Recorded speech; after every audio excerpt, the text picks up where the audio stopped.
Isaac se sentait vide, comme une coquille tuque abandonnée sur une plage déserte. Isaac se sentait vide, comme une coquille tue abandonnée sur une plage déserte. Il flottait, suspendu dans un néant silencieux et infini. Plus de douleur, plus de peur, plus de tristesse. Juste une absence de tout. Il avait accepté son destin. Il avait joué son rôle jusqu'au bout, sacrifiant tout pour que son frère, David, puisse enfin vivre libre. C'était sa rédemption, la conclusion logique de son existence tourmentée. Il ferma les yeux, ou plutôt, il laissa l'obscurité l'engloutir complètement, se préparant à se dissoudre dans l'éternité. Puis, une sensation étrange, un picotement, un souffle à peine perceptible qui semblait venir de nulle part et de partout à la fois.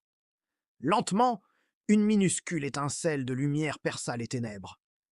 Elle grandit, non pas comme une explosion, mais comme une aurore boréale, douce et ondulante. Isaac, ou ce qu'il en restait, fut attiré par cette lueur. Il rouvrit les yeux. Il n'était plus dans le vide absolu, mais dans un entre-deux-mondes, un espace tissé de lumière et d'ombre où le temps n'avait plus cours. Devant lui, des filaments d'énergie cosmique dansaient comme des serpents de lumière. Une voix résonna, non pas dans ses oreilles, mais directement dans son esprit. C'était une voix ancienne, puissante, ni masculine ni féminine. Une voix qui semblait être celle de l'univers lui-même.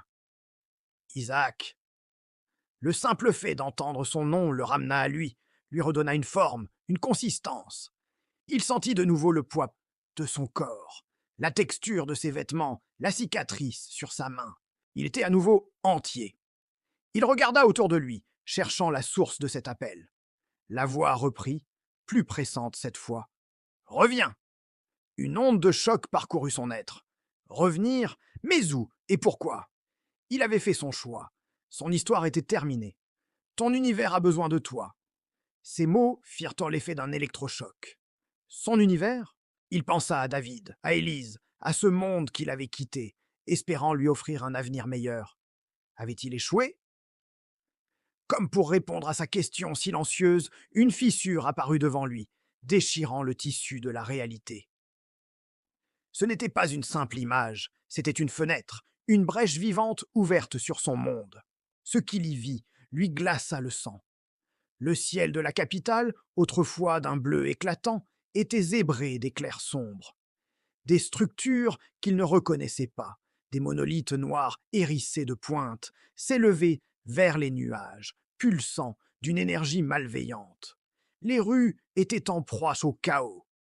Des silhouettes encapuchonnées, les ombres de l'ordre, affrontaient des soldats en armure. Les explosions secouaient trop la ville, les cris résonnaient à travers la brèche, portés par un vent glacial. Ce n'était pas la paix qu'il avait espérée, c'était la guerre, une guerre totale. Son sacrifice n'avait pas apporté la sérénité, il avait simplement ouvert la voie à un conflit encore plus terrible. L'ordre, qu'il avait cru démanteler en éliminant son chef, s'était relevé, plus fort et plus menaçant que jamais. Il ne se cachait plus dans l'ombre, il prenait le pouvoir à la vue de tous. Isaac sentit une colère froide monter en lui, une rage pure qui balaya le vide et l'apathie. Il avait été naïf. Il avait cru qu'en se retirant de l'équation, l'équilibre serait restauré. Mais le vide qu'il avait laissé avait été comblé par quelque chose de bien pire. Il serra le poing, ses jointures blanchissant sous la pression. Ses yeux, autrefois emplis de résignation, brillaient maintenant d'une nouvelle détermination. Ce n'était pas la fin. Ce n'était qu'un nouveau commencement. Son regard se fixa sur la Skousen de désolation. Il pensa à David, se demandant où il était dans tout ce chaos. Était-il en sécurité? Se battait-il? Avait-il seulement une chance? Une certitude s'imposa à lui. David ne pourrait pas affronter cette nouvelle menace seul. Il aurait besoin d'aide. Il aurait besoin de son frère. « Je reviendrai, David, » murmura-t-il, sa voix rauque mais pleine de conviction. Les mots résonnèrent dans l'espace infini, un serment scellé dans le cœur du cosmos. Il se tourna vers la vision de son monde en guerre, non plus avec désespoir, mais avec la résolution d'un guerrier retournant au combat. Il n'était plus seulement le frère en quête de rédemption, il était une arme, et il allait être utilisé. Il ajouta, un sourire presque imperceptible étirant ses lèvres, un sourire qui ne promettait rien de bon pour ses ennemis. Vous aussi, vous aurez besoin de moi. Ce n'était pas une menace, c'était une promesse. Une promesse faite aux ombres de l'ordre, à cette nouvelle force obscure qui ravageait son monde.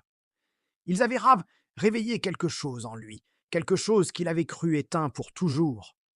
Sans une once d'hésitation, il fit un pas en avant et plongea dans la brèche.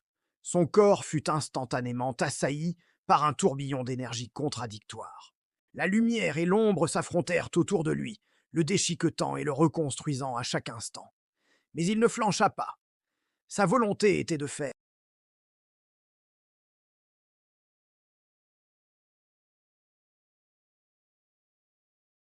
Alors qu'il traversait le portail, son corps se mua en une rafale d'ombre pure, une silhouette fugace striée d'éclairs d'argent.